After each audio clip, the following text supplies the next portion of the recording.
Isang 5 taong gulang na babae sa Pasig City ang patay matapos maipit ng isang oil tanker na biglang bumulusok sa kanilang bahay. May news to go si Haji Rieta, exclusive.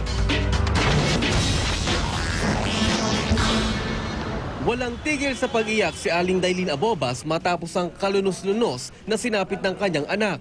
Agad kasing binawian ng buhay ang nag-iisa at 5 taong gulang niyang anak na si Jovelyn matapos maipit ng oil tanker na bumulusok sa kanilang bahay sa Kanyugan, Pasig kagabi. Nawala yung anak ko. Sobra po, sobra. Kung pwede pala sumama, sasama na ako. Nag-isa na Opo. Nagpabili lang yan ng gustong-gusto niya yung tablet.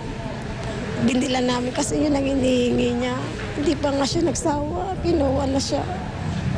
Nilalaro daw ng bata ang bagong biling tablet sa harap ng kanilang bahay nang maganap ang aksidente. Kwento ng mga residente, napakabilis daw ng mga pangyayari. Yung truck dumiretso doon, biglang kumalabog, umano na siya.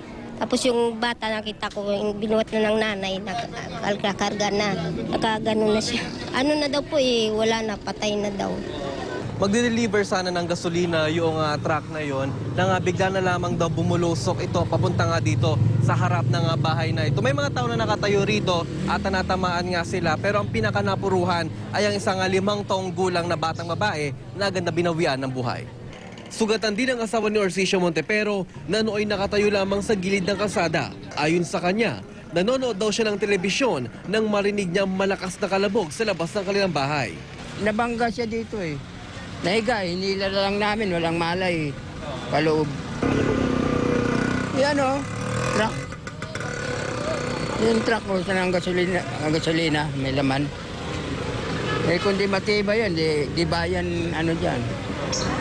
Agad isinugod sa Rizal Medical Center sa Pasig ang asawa nito at isa pang lalaki na nagtamo ng grabing sugat sa binti at paa.